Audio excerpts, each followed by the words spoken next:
하나님 아버지, 거룩한 우리 주의 날에 우리 하나님의 영원하신 생명의 말씀 받기를 원합니다. 종을 도우시고 능력을 부여해 주셔서 하나님 말씀을 선포할 때 부족함이 없게 하시고, 또 우리 말씀을 듣는 성도들 함께 도와주셔서 우리 하나님 주시는 것을 감당할 수 있는 믿음 있게 하여 주시옵소서. 예수 이름으로 기도드리옵나이다. 아멘.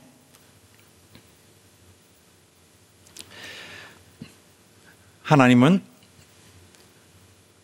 우리를 구원하시고는 또한 그 이후부터는 또 그가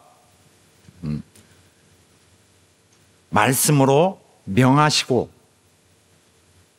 또 그 명하신 말씀을 할 수 있도록 능력을 주심으로써 마지막 날까지 계속 인도해 가십니다.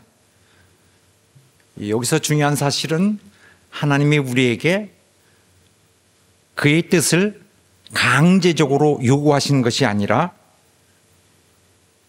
또 강제로 하게 하는 것이 아니라 그의 음성을 따라서 우리가 우리의 의지로 따를 수 있도록 하시는 것입니다.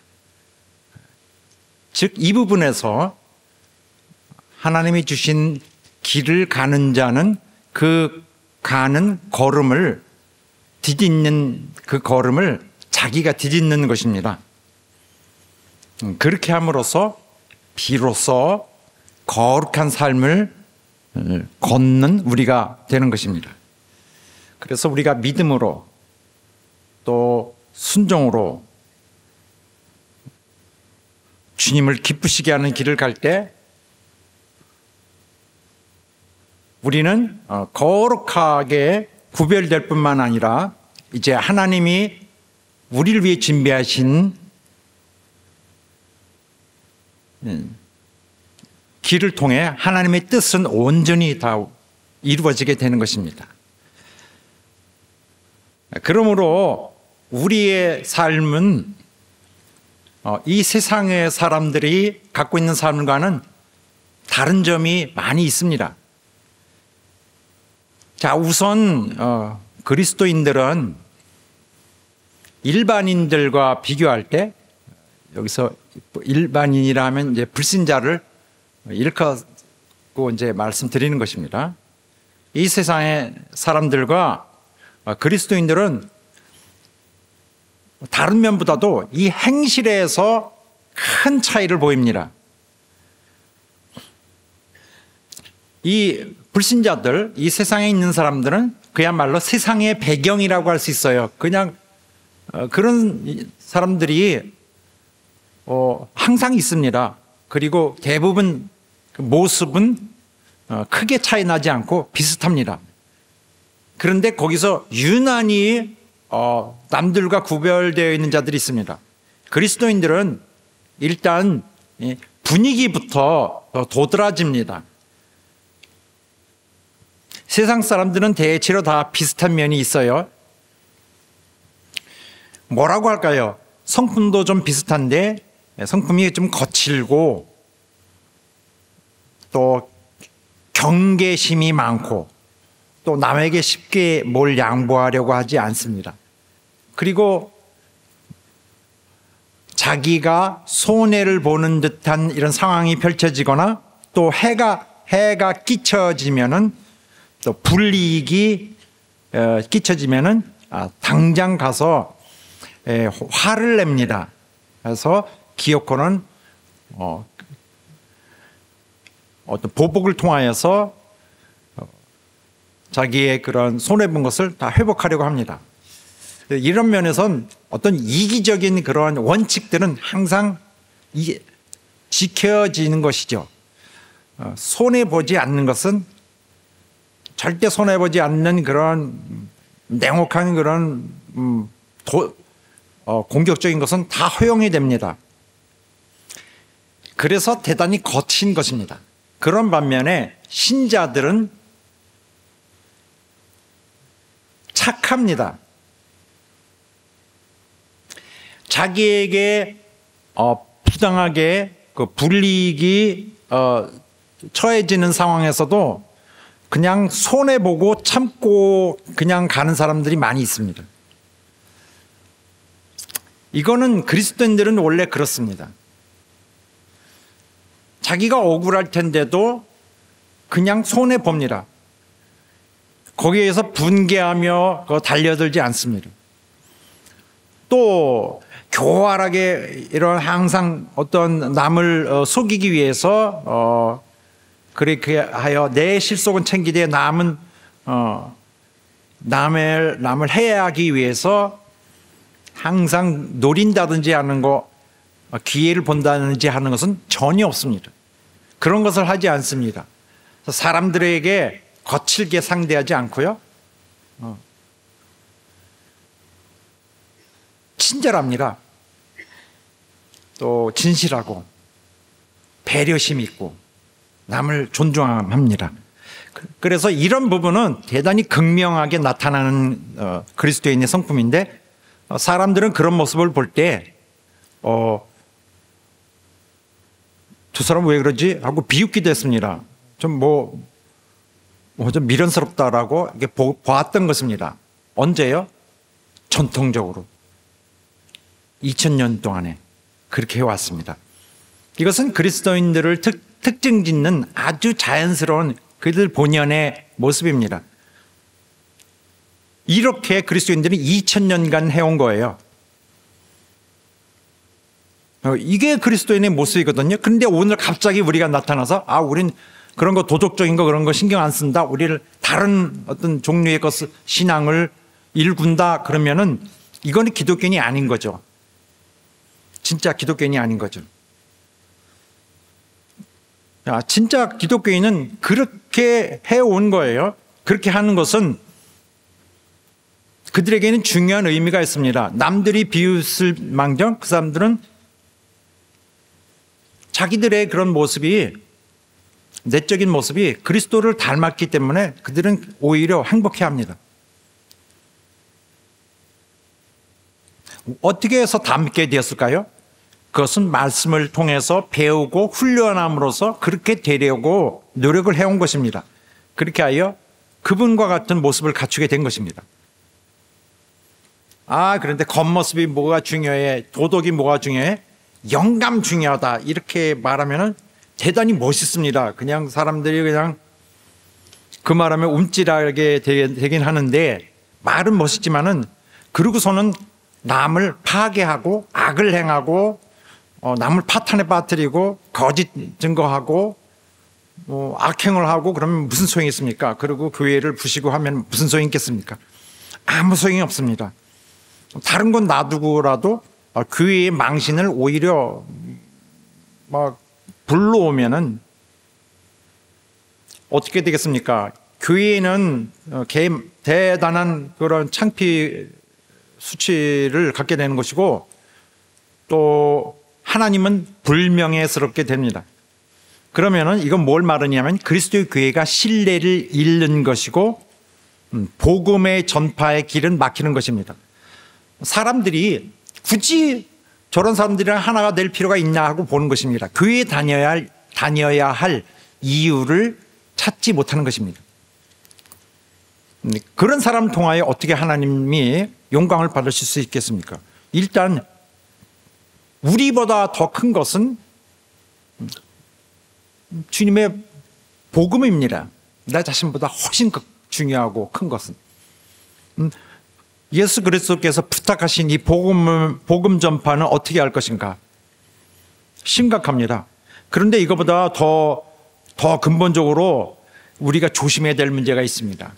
이것은 바로 하나님과 나의 관계, 우리 주인 되신, 우리 하나님 되신 분과 나와의 관계, 이게 더 근본적이죠. 이건 어떻게 할 것인가? 신자가 하나님을 기쁘게 하지 못한다면은 내가 아무리 신앙 영감해도 무슨 소용이겠습니까? 내가 일단 하나님의 뜻을 거역하는 사람, 하나님의 마음을 상하게 하는 사람이라면은, 이런 행실을 가진 사람이라면은 영감을 외친다고 해서 하나님의 뜻을 외면하는 것이 상쇄되지 않습니다. 하나님의 이 일은 뒷전에 버려두고 이런 사람은 자기가 원하는 일만 또 해요. 그렇게 되면 하나님께 이 사람은 그저 불법을 행하는 자라고밖에 보일 수가 없습니다.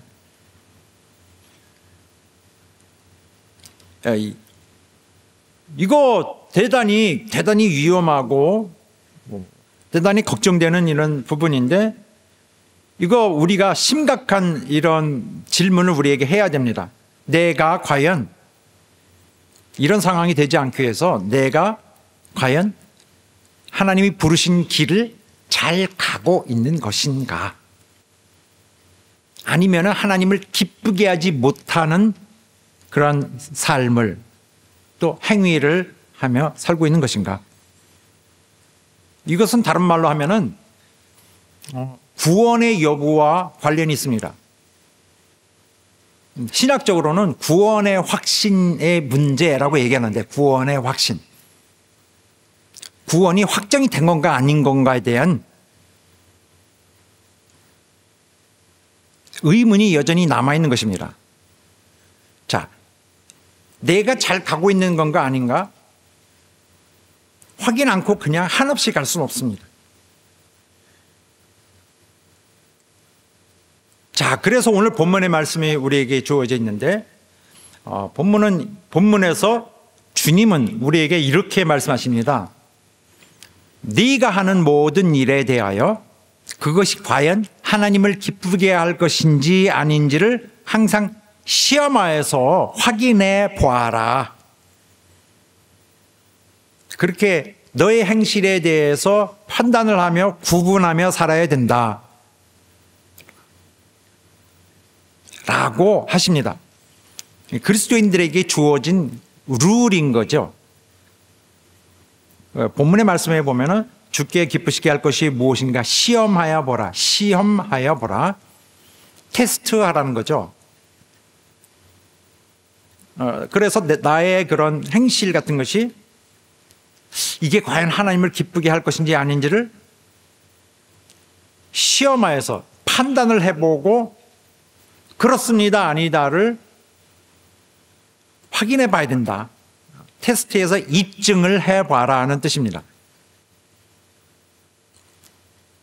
입증을 누구한테 해요? 스스로에게 하는 것입니다.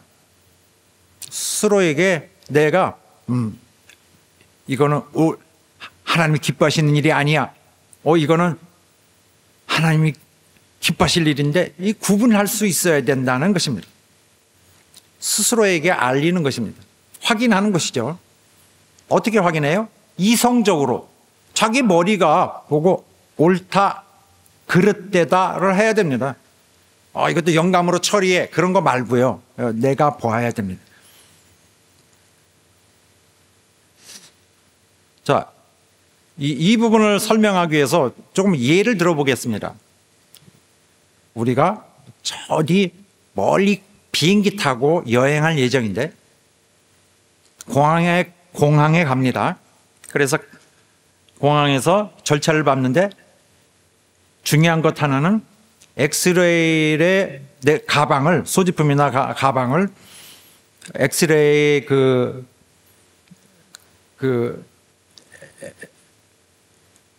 컨베이어에 이렇게 넣어서 이렇게 쭉 가게 합니다. 엑스레이 쭉 들어가게. 그건 왜 하냐면은 불법적인 물건들을 적발하기 위해서입니다. 무슨 무기라든지 여러 흉기, 폭발물, 그다음에 금지 무슨 동식물이 있겠고 무슨 금지 식품도 있습니다. 자, 그래서 그런 것들은 이제 금지 품목인데 그런 것을 가방에 넣고 그냥 가는 사람이 아닌 그런 꺼릴 것이 없는 사람은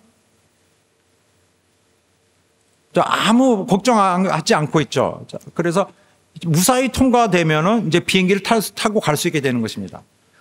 불법 물건이 없으면 안심하고 가는 것인데, 하고 가는 것인데, 그런 반면에 자기가 챙겨가야 할 물건 중에 불법적인 물건이 있으면 이건 안 되겠구나 하고 미리 빼어 놓습니다. 여기 보니까 권총은 안 되겠지. 그러고서 권총을 빼어 놓고 이제 가겠죠. 아예 자기가.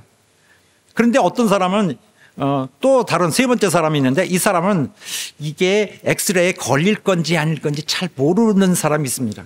확신이 안 됩니다. 긴 것 같기도 하고 아닌 것 같기도 하고. 그래서 그 마음에 그 굉장히 두려움 속에서 있게 되죠. 그래서 결국 공항에서 엑스레이의 가방이 지나는 동안에 뭐 땀을 흘리고 막 고통스럽게 초조한 마음으로 기다릴 것입니다. 그런데 이제 진짜 또 다른 이런 사람은 있어요. 이 사람은 가방에 뭐가 들어있든지 상관도 않습니다. 괜찮아. 뭐 폭탄은 1개 정도밖에 안 들어있는데 괜찮아. 아무 일 없어서. 하나님은 그런 거 상관도 안 해. 이렇게 생각하는 사람이 있겠죠. 거기에 뭐가 들었던 불법적인 것도 아무 신경 안 쓰는 것입니다. 다 그냥 넘어가 그러고서 그것을 그냥 가방에 불법적인 것으로 확인되는 것인데도 그냥 가방에 넣고서 공항에 나타나서 운에 맡기고 통과된다고 막연하게 생각하는 거예요. 그러나 이 사람이 어떻게 되겠습니까? 엑스레이 지나갈 때 가방이 반드시 적발되죠. 아주 100% 적발됩니다. 그래서 이 사람은 이제 법적 처벌을 받게 되는데 그리하여 결국 비행기도 못하게 될 것입니다. 이런 상황이 벌어지면은 그럼 불법 그 물건만 내놓고 당신 몸만 가시오 이렇게 하지 않습니다. 잡아서 처벌을 받습니다. 그러면 엄청나게 후회하죠. 왜 그랬을까? 그러나 이미 늦게 된 때의 후회는 아무 소용이 없는 것입니다. 이와 비슷한 것이 그리스도인의 삶입니다. 우리 모두 하나님 나라에 가게 될 것입니다. 하늘의 하나님 나라. 그래서 오늘날 우리에게 있는 모든 우리의 삶도 우리의 행위 각각의 행위도 하나님의 그런 감시의 빛 아래에 있습니다. 그래서 항상 면밀한 조사 대상이 되고 있다는 사실을 알고 있습니까? 잊지 말아야 됩니다. 하나님은 우리를 항상 조사 대상으로 보고 계십니다. 날카롭게. 우리의 생각까지. 자, 거기까지 강조하면 제가 안 되겠습니다만 아주 면밀하게 날카롭게 보십니다. 그래서 만약에 자기가 하나님께 기뻐할 일이 아닌 것을 하려고 하는 그게 아니라면 마음 편하죠. 하나님 앞에서. 그리고 게다가 그런 것을 오히려 자기 행위가 하나님을 기뻐하게 만들 것이라면 기쁨으로 할 것입니다. 오히려 그 일을 즐겁게. 그런 반면에 그렇지 않은 사람들이 있어요. 자기가 하는 일이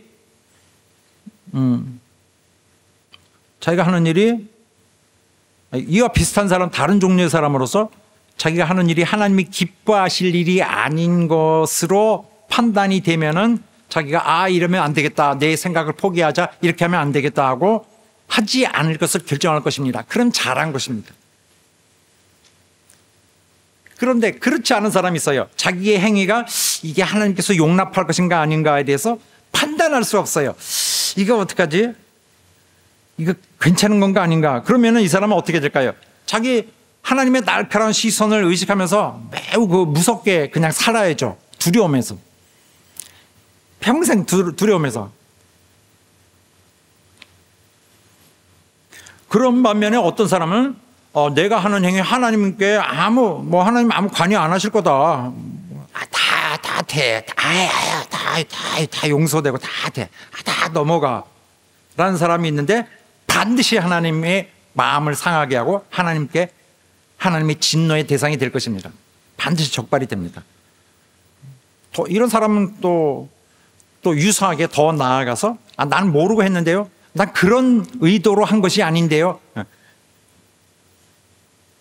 교회가 파괴가 됐는데 난 그런 의도로 한 것이 아닌데요. 이렇게 된다면은 어떻게 될까요? 이제 예를 들은 것인데 그 일이 악한 일이면서도 불구하고 모른 척하면서 핑계를 댄다면은 이 사람은 마음으로는 알고 있는데 그 앞에 가서 거짓말을 할 것입니다. 그 거짓말에 대해서 하나님께 큰 범죄가 됩니다. 그런데 그 사람은 하나님께 나 몰랐는데요 하고서 알았는데 몰랐던 사실 때문에 법이 죄가 가중됩니다. 처벌이 가중되죠.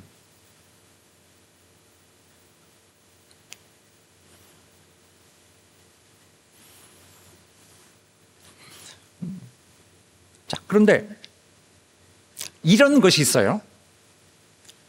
조금 드문 경우인데 자기가 한 행위가 악행인 줄을 진짜로 모르는 경우. 악행이에요? 아니에요? 난 정말 모르겠는데 이러는 경우가 있겠죠.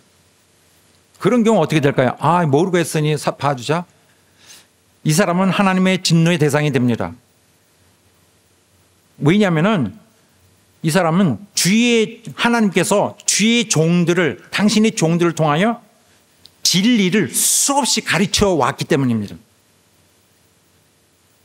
하루 이틀 가르친 것이 아니라 이 사람 예수 믿고 나부터 지금까지 계속 매주 한 주도 빠짐없이 이 사람에게 하나님은 당신의 종을 통하여서 진리를 또 참됨을 계속 가르쳤어요. 하나님을 닮는 것으로 계속 가르쳐 왔습니다.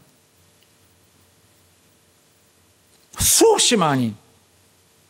누구든지 그리스도에는 예수 믿는 날부터 그때 이 하나님에 대한 사실, 자기의 죄인 된 이 사실에 대해서 대충격을 받고 대성통곡을 하고, 그 다음에 그 은혜 받는 날 큰 감동을 받고 심령이 구원받고, 그리고 난 다음에는 주를 위해 살겠다고 새롭게 새로운 자로 이제 등장하게 되죠.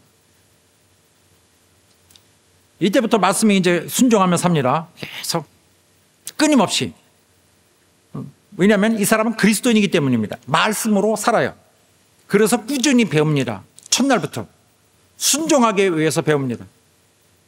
이날부터 수년간 신앙생활 5년 했습니다. 5년 동안 10년 했습니다. 10년 동안 20년 했습니다. 20년 동안 끊임없이 진리를 가르쳐 주는데 이 사람은 난 몰랐는데요 하면은 받아지지 않습니다.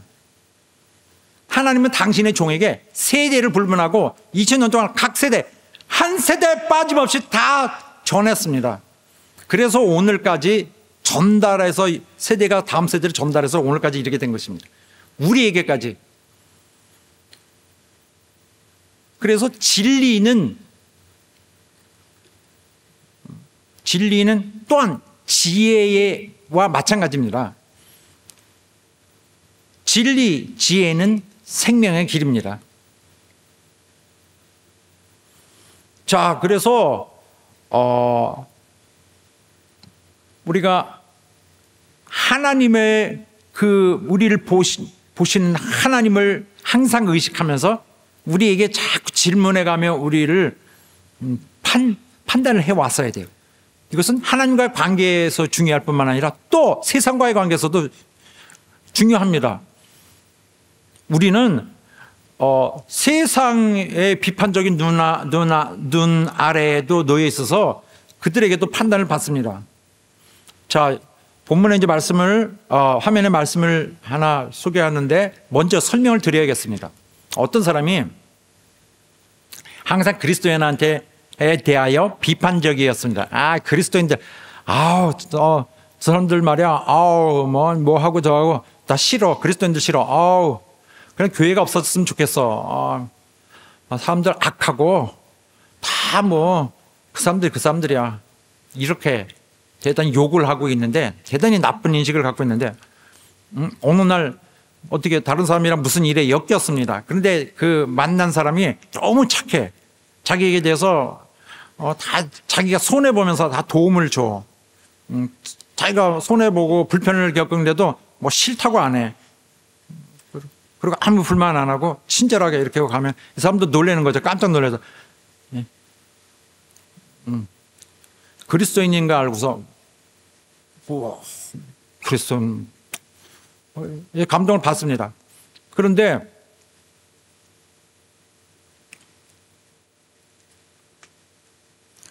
어느 날 하나님이 그 사람을 방문해요.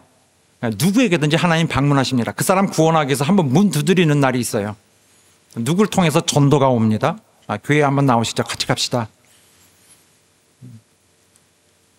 그래서 갑자기 교회 가라는 소리를 불쑥 나와요. 누가. 그래서 예? 교회요? 예. 하나님 믿읍시다. 예? 이렇게 생각했는데 그 사람 생각이 나는 거야. 자기를 도왔던 그 그리스도인, 그 친절한 그 사람. 예, 한번 가보죠. 알았어요. 한번 가보겠습니다. 이렇게 생각하면 마음이 바뀌어버린 것입니다. 저런 사람이라면 뭔가 있을 것이다. 그러니까 하나님이 그 사람을 방문하시는 날, 오시는 날, 권고하시는 날이라고 번역이 되어 있습니다.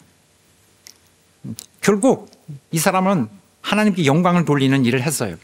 자, 너희가 이방인 중에서 행실을 선하게 가져 너희를 악행한다고 비방하는 자들로 하여금 너희 선한 일을 보고 공고하시는 날에 하나님께 영광을 돌리게 하려 함이라. 그렇습니다. 또 이 말씀은 이미 근거가 여기에 있습니다. 주님이 친히 육성으로 말씀하신 거죠.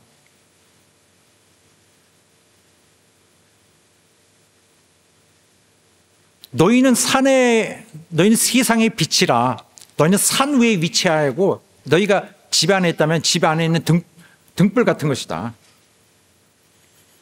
세상의 빛이라. 너희가 빛이라 했습니다. 그래서 로마서에서도 이 말씀은 이렇게 여러 가지 모습으로 성경에 계속 가르치고 있습니다. 다음에 로마서 보여주시고요. 자, 이렇게 해서 하나님의 빛의 광선 아래서 또 동시에 무시할 수 없는 바 이 세상의 눈의 비판의 시선 아래서 자기 행동이 옳게 보여져야 되는데 그러려면 어떻게 해야 되겠습니까? 먼저 배워야 됩니다. 뭐가 옳고 그른지를. 즉 하나님의 말씀을 배움으로써 하나님의 말씀 배움으로써 하나님의 기뻐하시는 뜻들을 알아야 돼요. 뭐가 하나님이 기뻐하시는 것일까 배워야겠죠. 그리고 두 번째로 배웠으니 그 다음에는 이것을 기준으로 자기를 보면서 스스로의 행위에 대해서 이제는 시험하기 시작해야 되고 분별할 수 있어야 되겠죠. 이것은 내가 이렇게 한다고 하지만은 하나님이 여기서 역사하시는 내용이거든요, 사실은. 자, 진리의 지식은 단지 머릿속에만 계속 쌓아놓고 있으면은 무슨 소용이 있을까요? 아무 소용이 없죠. 왜냐하면 모든 진리의 지식은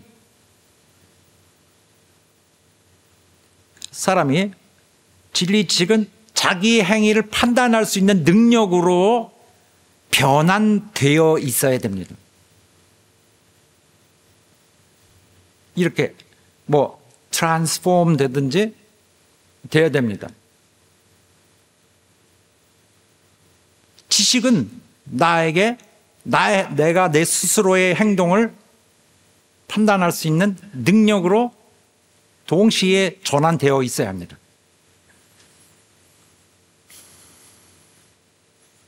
변환되는 거죠. 그리스도인에게는 자신의 행동이 하나님께 어떻게 보여질지 판단할 수 있는 능력이 필요합니다. 이 능력이 없다면 내가 하나님께 어떻게 보여질까? 이 능력이 없다면 이 사람은 그리스도인이긴 한데 아마 충분히 배우지 못했을 수 있습니다. 배우지 못했기 때문에 그럴 수 있습니다. 어제 예수 믿기 시작했으면 다 할 수가 없겠죠. 능력이 없는 거죠. 자기 행동이 어떤지를 판단을 못하죠. 또 어떤 경우에는 그걸 능력이 없다면 어떤 일 때문에 능력이 없을까요? 이 사람은 처음부터 애초에 관심이 없었습니다. 그런 걸 중요한 것으로 생각 안 하는 거예요. 태만하게. 교회만 오면 왠지 교회만 오면 설교만 시작되면 그냥 막 눈꺼풀에 무겁고 그거 가면 그렇게 졸려. 그래서 항상 예배 시간에만 자가지고 하나님 말씀 하나도 이해를 못한 거예요. 아멘 하면 깨고. 그러니까 그런 경우가 아니라면 어떻게 그게 가능한가 말입니다. 이 사람이 예수 믿는데 이 세상에서 이전에 갖고 있던 그런 습성을 갖고 있는데 이걸 버리고 자르고 해서 싸우고 버리고 했어야 되는데 애초에 신앙생활 첫째 날, 한 달, 두 달, 6개월, 1년 이렇게 하면서 이 세상을 이 사람이 여전히 이기지 못하고 있어요. 세상을 이겨야 되는데 첫날부터 그래서 이겨내지 못하고 있으면서도 자기는 구원받은 사람이야. 이렇게 이건 말이 안 되는 거죠. 모순되는 그런. 그리스도인은 이 판단 능력을 통해서 자신을 항상 시험하는 자들입니다. 그리고 성령의 역사는 바로 이 능력을 사람이 자신의 행위를 이끌어가는 능력에서 탐지가 돼요. 감지가 됩니다. 성령이 일하셨구나. 이거 놀라운 이적인 거죠. 사람이 사람을 이렇게 바꾸지 못하거든요. 세상 사람이 그리스도인으로 성령의 역사 없이 사람이 자기를 그냥 다른 사람으로 못 바꿉니다. 이거 완전히 이적이거든요. 그런데 어떻게 저 사람이 저렇게 바뀌었나? 그건 성령이 하시는 것입니다. 성령이 근데 강제로 바꾸시는 것이 아니라 바로 이 사람의 믿음을 통하여 하게 되는 것인데 이 사람이 이렇게 자신을 판단하고 스스로 시험하는 이러한 열심 속에서 이루어진 것입니다. 능력을 계속 받고 신자에게 미치는 성령의 역사는 결과적으로 신자의 도덕적인 행실을 통하여 가장 두드러지게 나타납니다. 물론 성령은 항상 이 부분에서만 역사하시는 것은 아니죠. 그러나 이건 대단히 중요한 면이에요. 신자에게 하나님이 성령이 어떻게 역사하시는지는 바로 이 사람이 자기 행실을 제어하는 자세를 통해서 간접적으로 감지할 수 있는 것입니다. 이 사람이 자기 행실을 자꾸 제어하는 능력, 도덕적 행실을 관리하는 능력이 향상되면 향상될수록 성령이 이 사람에게 얼마나 역사하셨는지는 그걸로 알 수 있게 되는 것입니다. 자, 여기 말씀해 보면 우리 어떤 사람이 성령의 열매라는 것이 있습니다. 그리스도 교회에서 그리스도 교회의 가르침에서 가장 중요한 것 중에 하나입니다. 여기 이 나열된 덕목 중에서 어떤 도덕적인 결과로 나타나지 않는 이런 덕목은 단 하나도 없습니다. 어떤 도덕적인 결과로 보여질 수 있는 것과 무관한 것이 하나도 없어요. 전부 도덕적인 것과 직결되는 문제입니다. 어떤 사람이 훌륭한 신자로 이렇게 자기를 나타낼 수 있죠. 존경받고. 그런데 어느새 악행을 하고 거짓으로 남을 고소하고 괴롭히는 자가 있고 교회의 그 믿음의 소망을 그냥 파괴시키는 자가 있다면은 이건 뭡니까? 이 사람은 성령은 이 사람에 한해서는 당신의 역사를 멈춘 것이죠. 이 사람 속에서는 성령이 당신의 역사를 하지 못하고 계시는 것입니다. 거부당했기 때문에. 왜냐하면 성령은 이 사람은 말씀을 거역했기 때문에.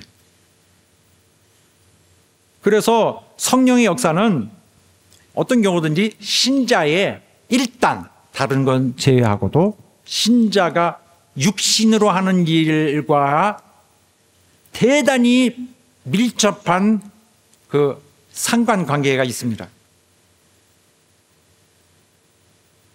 육체, 성령은 영적인 것만. 그런데 성령의 역사는 우리 육체의 소욕과 거기서 굉장히 반대적, 반비율적 이 관계가 있어요. 말하자면 가까운 관계에 있는 거죠. 성령의 역사하시냐 아니냐에 따라서 우리 육체적으로 마음이 끌리는 것과 끌리고 끌리지 않는 것, 죄를 범하고 범하지 않는 것 직결됩니다.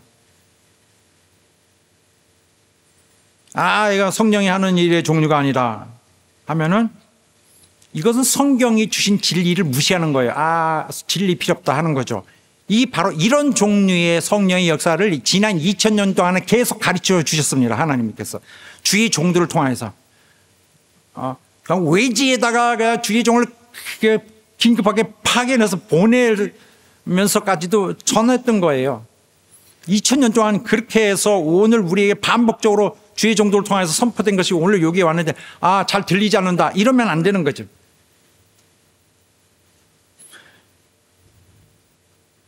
자기가 안 듣는 거지 왜 안 들려요? 성령의 열매라는 걸 일부러 무시하는 것은 성령의 가장 대표적인 사역이라고 할 바로 이 영역 자체를 전체를 무시하는 거긴데, 성령이 하시는 그의 사역의 이 영역에 관해서 모든 것을 순종하지 않을 것을 자기가 스스로 어느 날 결정해 버린 것입니다. 여러 다른 사람들과 함께 우리 이거 무시하자. 이런 경우 어떻게 되겠습니까? 이 결과는 여러분 결과에 대해서 생각해 보셨습니까? 이 결과 그냥 조용히 끝나지 않습니다. 반드시 도덕적 악행을 통하여서 그 잘못 판단하고 잘못된 그 시작 부분이 터지게 됩니다. 그래서 인간의 그런 욕망 이런 것들이 제거되거나 또 이렇게 절제되어야 되는데 그대로 살려져 있기 때문에 그 육체의 속성이 가두어지지 못하고 결국 땡땡 불었다가 팍 분출돼 버리죠.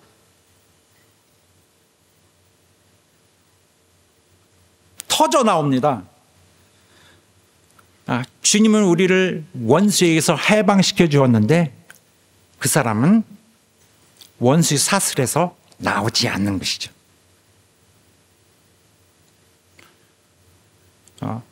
일단 결론적으로는 성령의 역사는 필연적으로 신자로 하여금, 믿는 자로 하여금 자신의 행동을 판단할 수 있는 능력을 구비해 주는 것과 대단히 깊은 관련이 있습니다. 자, 우리가 행하는 일이 어떤 것이 하나님을 기쁘게 하며 어떤 것이 하나님을 정말 실망시키는 것일까? 그러려면 하나님의 뜻이 무엇일까? 이거 알아야 되죠. 하나님의 뜻은 무엇? 이거는 사람마다 절대 하나님의 뜻은 사람마다 달리 이해되거나 해석될 수 없습니다. 하나님의 뜻은 한결같습니다. 똑같아요. 나는 이런 의견 가져. 나는 내가 보기엔 저렇게 보이는데 할 수가 없어요. 왜냐하면 성경은 하나님의 뜻을 글로 풀어서 명백하게 기록되어 있기 때문에. 거기에 그렇게 써 있기 때문에 이게 안 읽은 사람한테 속이지 않는 한 속일 수가 없거든요. 거기 명백하게 하나님 뜻이 나와 있어요. 나는 저렇게 본다라고 할 수가 없는 거죠. 무슨 소리 합니까? 여기 성경에 이렇게 돼 있는데. 그래서 하나님의 뜻은 분명합니다. 이 분명한 하나님의 뜻을 이해하지 않고 있는 가운데에는 그 하나님의 뜻에 대한 그런 막연히 세워진 그 기준이 막 요동을 치게 되겠죠.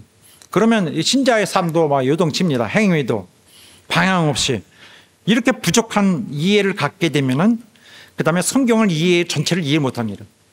성경에 보면은 이런 구약 같은 데 보면 많은 인물들이 있죠. 이런 인물 저런 인물.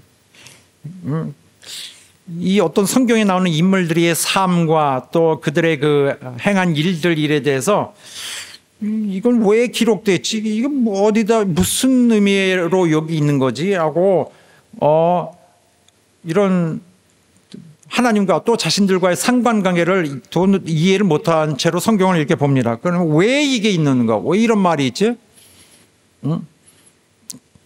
하나님의 역사와 하나님의 임하시는 그의 나라에 이 접근하시는 또 세상을 치료하시려는 이런 모습이 추적이 안 돼요. 그리고 그런 사람에게 성경에 왜 이렇게 성경이 많아? 이만큼은 쓸데없는 것으로 보입니다. 버려도 될 것 같아요. 그래서 막대한 부분을 그냥 버리고는 이만큼을 버리고서는 여기에 대한 대충 해석을 자기가 만들어서 넣으면 되겠죠. 자기가 원하는 것만 추구하면 되겠죠. 이러면 성령이 완전히 외면당하시는 것입니다. 성령은 당신의 뜻을 갖고 있습니다. 아버지의 뜻을 갖고 있어요. 그걸 증거하시는 거죠. 그분은 신자들이 책임 있는 신앙에 책임 있는 자유지만 막 자기가 방관하지 않고 막 자기를 마구 자유를 악용하지 않고 책임 있는 모양으로 다 갖추는 것으로 다 주님은 계획에 대해 있어서 그런 뜻에 순종하는 것이 빛의 자녀들이 하는 삶입니다. 하나님을 기쁘시게 하는 삶을 살려면 어떤 상황에서 내가 하는 이런 일이 하나님께서 기뻐하실 일인지 아닌지 옳은 일인지 그릇된 일인지를 판단할 수 있는 판단력이 있어야 되는 건 너무나 당연한 일이죠.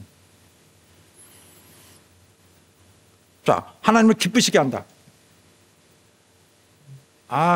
그런 게 중요해 한다면은 말할 수 없어요. 자, 성경에 보면은 성경에 의인이 있습니다. 나는 의인일까, 악인일까?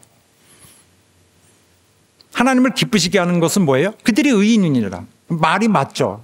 같은 근사치에 있는 개념이니까. 의인. 신약교인들이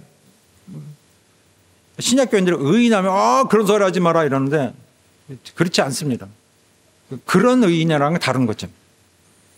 자, 무드셀라가 있어요. 무드셀라는 300년을 하나님과 동행하면서 자녀를 낳았다 했습니다. 하나님과 동행했다. 이 사람은 하나님 기뻐하는 사람입니다. 성경이 그렇게 기록한 거예요. 무슨 일을 했는지는 구체적으로 나와 있지 않습니다만 이 사람은 하나님이 기뻐한 사람이에요. 또 에녹이 하나님과 동행하더니 하나님은 그를 너무 사랑하셔서 아예 그를 시체가 남아있지 않도록 아예 그를 데리고 가셨어. 착하고 의롭고 진실한 사람일 겁니다. 의인이야. 또 노아는 어떻습니까? 노아의 사적은 이러하니라. 노아는 의인이요 그랬습니다. 당세의 완전한 자라. 당세나 당대나 같은 말인데 그가 하나님과 동행하였으며 앞에 했던 그러한 구약신자들이 하나님과 동행했던 것과 마찬가지입니다. 동행하였으며 의인입니다.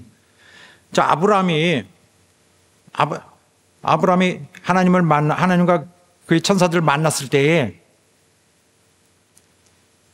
소돔과 고모라를 멸하지 말아 주십시오. 불쌍히 봐주십시오. 거기에서 의인이 50명만 있다면 살려주시겠습니까? 그랬습니다. 그런데 자기 생각에는 50명 정도는 있겠지 하고 애초에 생각을 했던 거예요. 50명 정도면 저 소돔과 고모라 다 멸하지 않겠죠? 그게 그 소돔과 고모라 성에 얼마나 된지 사람이 얼마나 살았는지는 잘 모르겠습니다만 수천 명, 많으면 2, 3만 명까지 있었을 것으로 이제 막연히 생각해 보는데 그 중에 50명 정도는 있을 거라고 본 거예요. 그러다가 혹시 아니면 큰일인데 40명은 괜찮겠습니까? 잠깐만요. 30명 괜찮겠습니까? 그래서 자꾸 내려갔습니다. 그런데 결국 한 10명쯤은 있을 거라고 보는 거죠, 본인은. 자기를 포함해서 자신을. 그래서 모세가 말하기를 주여 주께서 가까이 나아가 가로되 주께서 의인을 악인과 함께 멸하시려나이까. 여기 의인이 있습니다. 악인은 언제든지 있지만 주께서 이같이 하사 의인을 악인과 함께 죽이심은 불가하오며 의인과 악인을 균등히 하심도 불가능하다. 같이 취급할 수는 없습니다. 세상을 심판하시는 이가 공의를 행하실 것이 아닙니까? 그러므로 여기 의인은 멸하지 말아 주십시오. 당신이 여기 이 소돔 고모라 성을 멸할 때 의인도 거기에 섞여서 같이 죽지 않도록 해 주십시오.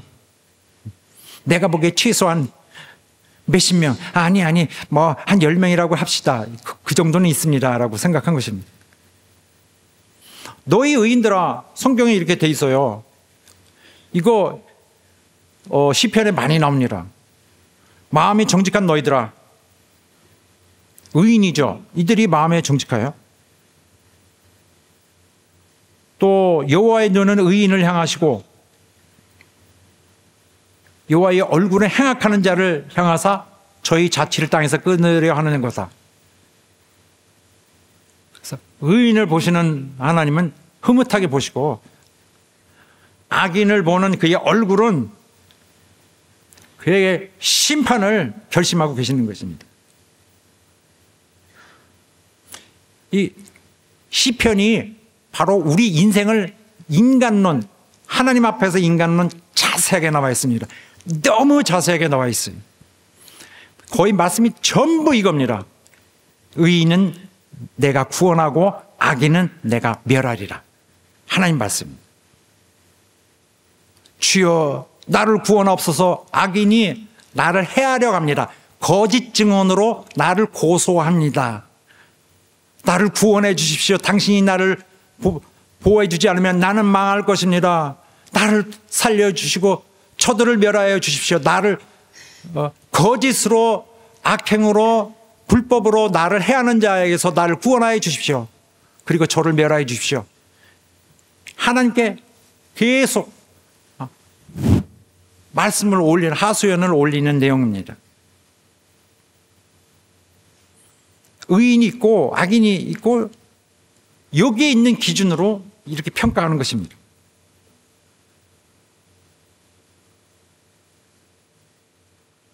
자, 그런가 하면은 이런 분명한 사실들이 있는데 겉으로는 하나님을 섬기는데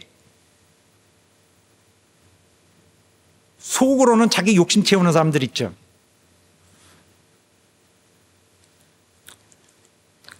상당한 많은 수가 상당히 많은 그리스도인들이 이런 삶을 삽니다. 겉으로는 하나님을 섬기는데 속으로는 자기 욕심을 챙기고 있습니다. 그래서 하나님의 이름은 영광 받으시지 않고 하나님의 이름은 오히려 욕되게 취급받게 만들고 있습니다. 바로 이 부분을 날카롭게 지적하고 계시는 거예요. 이 본문을 통해서. 이 부분은 사람들이 많이 실패하고 있는 것입니다. 우리들이 하나님 앞에 드리는 예배, 이런 것이 무슨 어떤 의미가 있나요? 우리가 드리는 예배, 우리 삶을 오늘 농축해서 오늘 주일을 이렇게 모여서 하나님의 뜻에 따라 오늘 모여서 이렇게 우리의 모습을 다시 한번 확인하고 하나님 앞에 우리를 나타내는 것인데, 우리 찬양대가 찬양할 때 무엇입니까? 하나님 즐겁게 드릴게요. 하나님 들으세요. 그래서 음악을 이렇게 해서 하나님 라라라라 할렐루야. 그래 하나님이 음악 좋다. 시원하다. 이게 하나님 감상을 거 아니거든요. 그리고 성가대는 똑같은 우리들의 심령을 이렇게 교회를 대표로 해서 나타난 거예요. 우리는 주께서 우리 구원하셔서 감사합니다. 오늘도 우리를 이끌어 주셔서 감사합니다. 오늘도 우리 베풀어 주셔서 감사합니다. 우리 당신밖에 없습니다. 우리 서로 즐거워하고 있습니다. 우리의 즐거움, 우리의 정말 평안함, 하나님 앞에서 우리의 만족함, 우리의 감사함, 이거 나타내는 게 예배거든요. 그래서 이 세상에 있는 그런 거 말고 우리 마음이 새롭게 변화를 받아서 하나님의 뜻을 구분하여야 된다. 이게 예배다.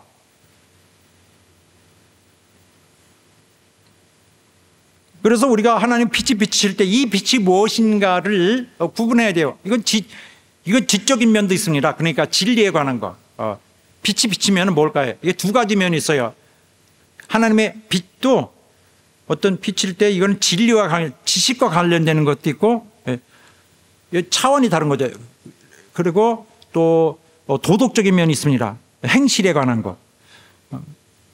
그래서 우리가 하나님의 빛을 이해하려고 하면은 제대로 배워야 되는 건데, 자,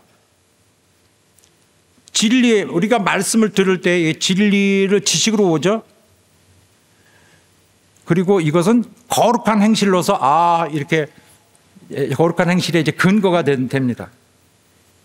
그래서 빛 안에 사는 것은 지식도 얻어야 되고 이로 인해서 거룩한 삶도 가질 수 있어야 돼요. 두 가지 삶이 다 있습니다. 그래서 짧게 설명을 하다 보니까 이렇게 달려가고 있는데, 자, 그래서 어떤 사람이 알아야 행할 수 있죠. 내가 아는 그 진리는 나의 삶의 방법의 근거가 되는 것입니다. 그래서 진리, 하나님의 빛은 나의 행실을 결정해줘요. 만들어줘요. 그런데 이것은 하나님의 빛이 비치면 내가 저절로 행실하는 것이 아니라 내가 알고서 나를 스스로 내가 나를 딕테이트, 나를 움직여 가야 되거든요. 지시해서. 그런데 이것을 사단은 막으려고 해요. 사단은 우리 지식이 참 진실에 파헤칠까 봐 두려워하고 있습니다. 사단은 신자의 지식을 막으려고 애를 쓰고 있어요.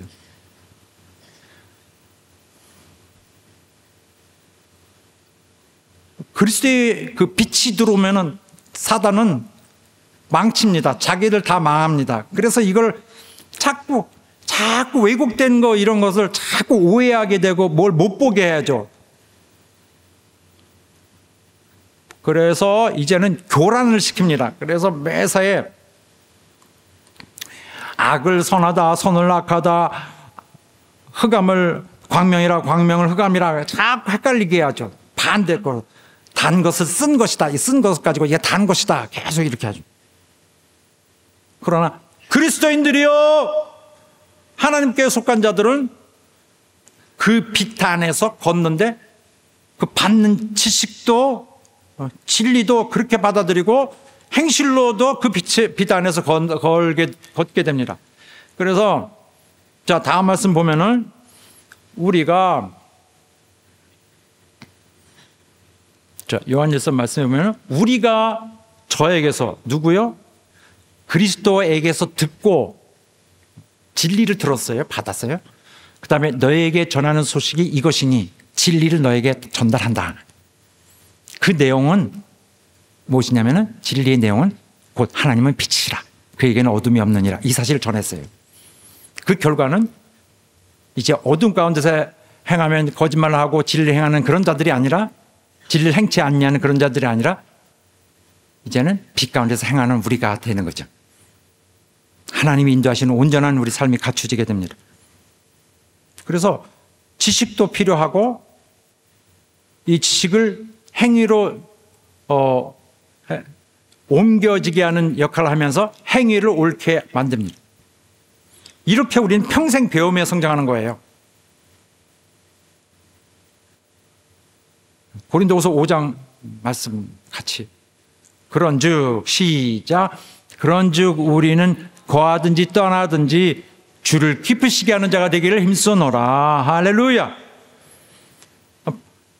그리스도를 배우는 동안에 기준이 생겨요. 아, 이렇게 하나님 뜻은 이거구나. 판단할 수 있기 시작하고 시험할 수 있습니다. 자신을. 남 말고요. 자신을. 이제는 하나님을 기쁘시게 할 수 있는 능력을 가진 자가 된 것입니다. 그래야요, 평생 항상 이 기쁘시게 할 건가 아닌가를 생각하는 것이 습관이 되어야 되죠. 처음에는 잊어버렸다. 아차, 이거 뭔가 하다가 나중에는 자동으로 됩니다. 신자는 주님을 기쁘시게 하는 것과 그렇지 않은 것에 대해서 계속 배웁니다. 언제까지요? 죽을 때까지. 계속. 이것은 그래야요, 이거를 이렇게 하는 것이, 기쁘시게 하는 것이 그걸 생각하는 것이 주님을 기쁘시게 하기 때문이다. 이 자체가 아니죠. 거기에 근본적 그분을 기분 좋게 하는 것이 동기가 아니라 그분이 하시는 일을 순종하는 데 의미가 있습니다.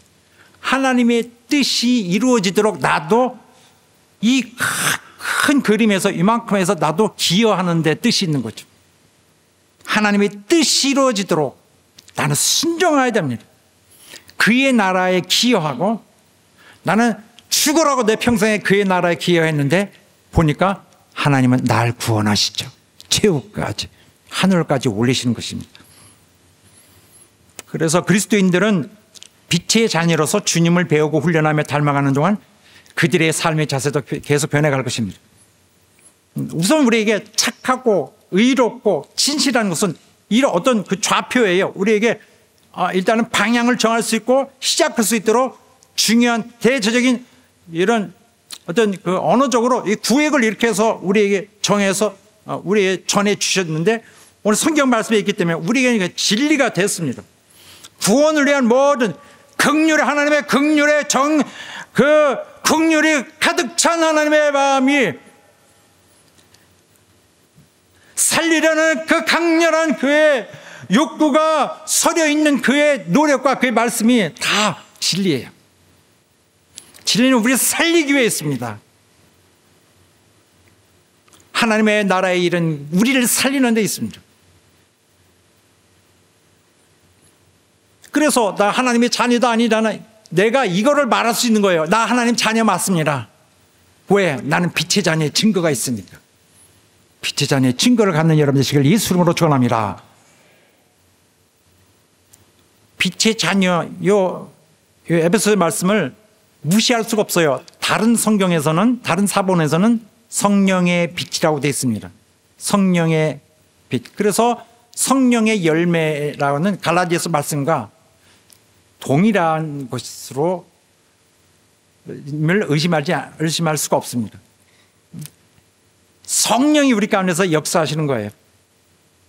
자기의 어떤 인간적인 이런 생각을 끊고 그 정과 뭐든 그 욕심을 십자가에 못 박고 주님 앞에 나와서 주님이 우리를 열매 맺도록 우리에게 능력 주시고 우리에게 용기를 주시고 이끌어 주실 때 우리는 행하고 디딛고 우리 자신을 돌이켜보면서 우리를 계속 개선해 가야 됩니다. 자신을 시험하는, 자신의 행위를 시험하여서 하나님께 기쁨이 되는지를 확인하는 우리 여러분 되시길 예수 이름으로 축원합니다. 할렐루야. 기도하겠습니다. 주님, 우리는 이제부터 진리의 말씀을 갖고 우리를 훈련하여 내 자신을 시험해 나가겠습니다. 하나님의 거룩하신 뜻에 맞는지 매번 확인하겠습니다. 내 인생 전체를 훈련하고 내 인생 전체가 하나님께 기쁨이 되기 원합니다. 우리를 역사에 주시옵소서. 다 같이 합심하여 기도하겠습니다.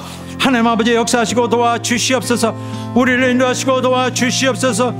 하나님 우리를 도와주시고 역사에 주시옵소서.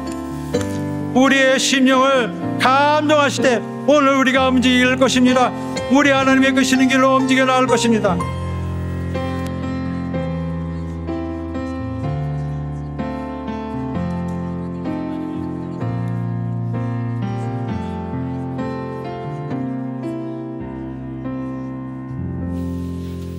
자, 우리 자리에서 일어나셔서 함께 찬양하겠습니다.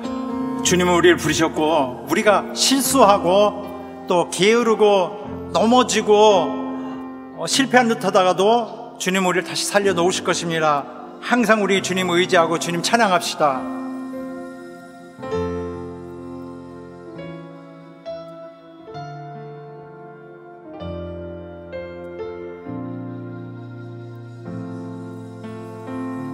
나를 부르신 주가, 나를 부르신 주가 이루어 주시네. 잠시 넘어지더라도 붙잡아 주시네. 나의 걸어가는 길 늘 동행하시네. 혼자라 생각했던 삶 늘 함께 하셨네.